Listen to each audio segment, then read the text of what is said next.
Hello, everybody. Colonel Steve Akley here at my place, the ABV Barrel Shop. Last episode I'm shooting where I'm going to be in the speakeasy, at least for right now. I may be back here at some point. Again, if Darren's here, he needs to be able to work the cash register, greet customers as they come in. I'm over here. It's nice and quiet. We got nothing going on in the speakeasy side, so that's why I'm here today.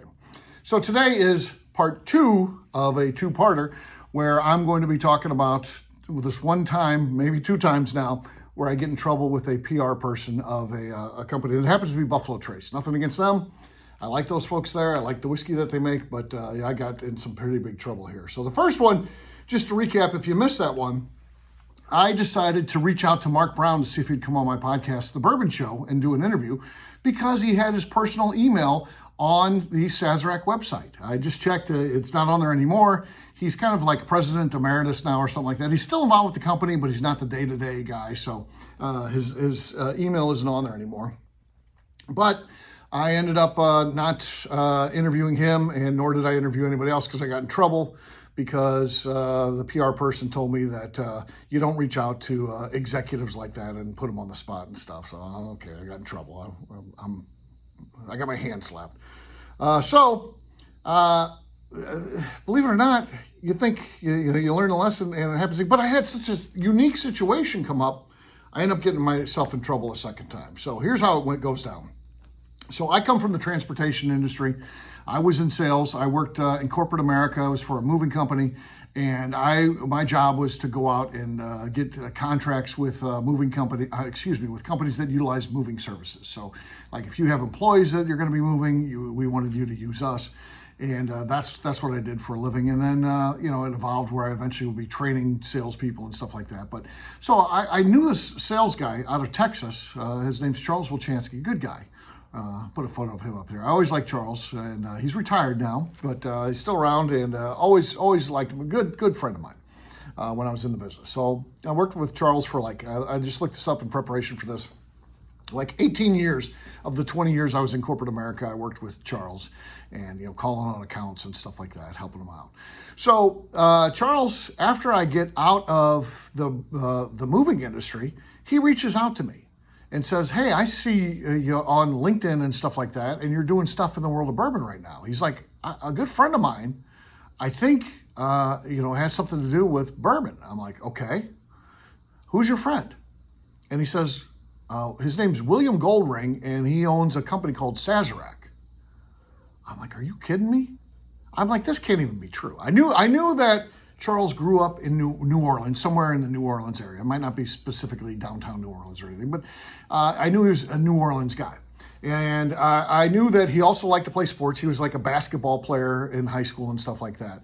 And William Goldring is very athletic. I'll play into the story here in just a second. And so some of it checks out. And they're right about the same age, I would assume. So that checks out.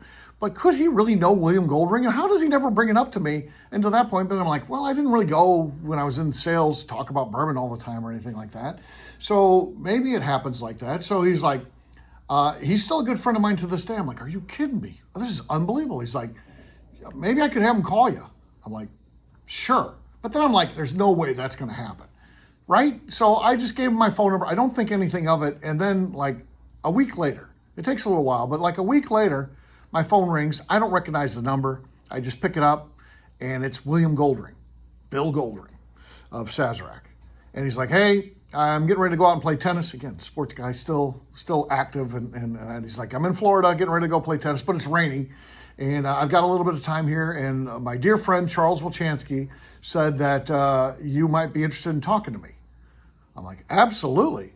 So then I start talking to Bill, and it's going great. We're like old friends. He's telling me about, what's going on. This is when, Bourbon Pompeii, what we know now as Bourbon Pompeii. He's talking about that. He's talking about shares. He's like, I'll email you the blueprints of this thing that we've got going on. It's going to be this great big expansion and stuff like that. You want to see that? And I mean, he's just a super nice guy, incredibly nice. And, just telling me about their brands and how he doesn't like the secondary market and people, buying Weller and all this stuff and then, driving up the prices and, how he hates all that stuff. And I'm just like, yeah, this is unbelievable.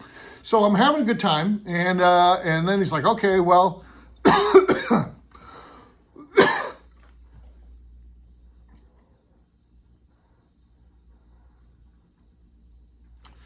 So then he's like, oh, the rain's dying down now. I guess I'll be able to get out and play tennis. And, it's been nice talking to you. I'm like, Mr. Goldring, would you consider coming on to my podcast? And, because, that's why I was calling, right? You got to take your shot, right? Yeah, we're going to talk to a guy who's a billionaire. By the way, he's still on my phone. I could call Bill Goldring right now. Now, I'd probably end up with a restraining order.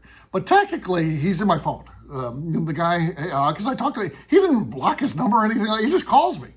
And, so I talked to Bill, and we're on first name basis now. No, I was Mr. Goldring when I was on the phone with him. But I said, would you come on the show? And he's like, no, I'm not interesting. No one would want to hear from me. I'm like, no, that's not true. You are 100% interesting. He's like, I probably wouldn't even be good at it. I'm like, no, it's just talking like we're talking right now. This literally could have been a podcast right here. And he's like, nobody wants to hear that. He was like, I'll tell you what I'll do, though. Mark Brown, come on. And we'll have him come on and talk to you. I thought, oh, this is not good.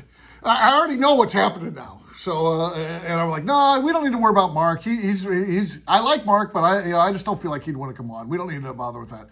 Well, sure enough, I had given him my email because as we're talking, he was sending me those blueprints and all that kind of stuff. And so I could look at the expansions that they had going on, which would become Bourbon Pompeii as we know it now. So I looked at it. So he's got my email. So William Goldring, then after the thing's over, he sends an email. Copies in Mark Brown, copies in their PR person, and says, hey, I just talked to this young man, I'm like 50 something at the time. And, he's talking about he'd like to get someone on the podcast. Mark, I think you'd be a good fit for that. Why don't we go ahead and get that booked? And thanks, Bill. And that comes in, and I, of course, my phone rings. It's not Mark Brown. It's the PR person. And yes, I got in trouble a second time for trying to reach out to an executive directly. And I'm like, I didn't reach out to him. I have no way to reach out to Bill Goldring.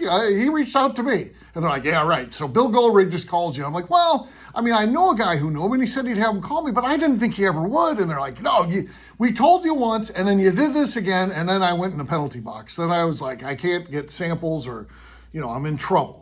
You're not going to get to do anything, and I don't know how long that lasted. Eventually, it would come around where I got back in the good graces of the folks there, thankfully, because I do like them and their products, and I like their company, and I had a good relationship ever since. Luckily, like I said, I never got to strike three because I don't think that would have ended well for me. But that's how it happened. 2 times it happens to me. I don't know how even the first time happens, but it did, much less the second time. And it ends up being some crazy stories. The 2 times that I got in trouble for doing an end around on trying to get someone booked on the show. So there you go. There's the story.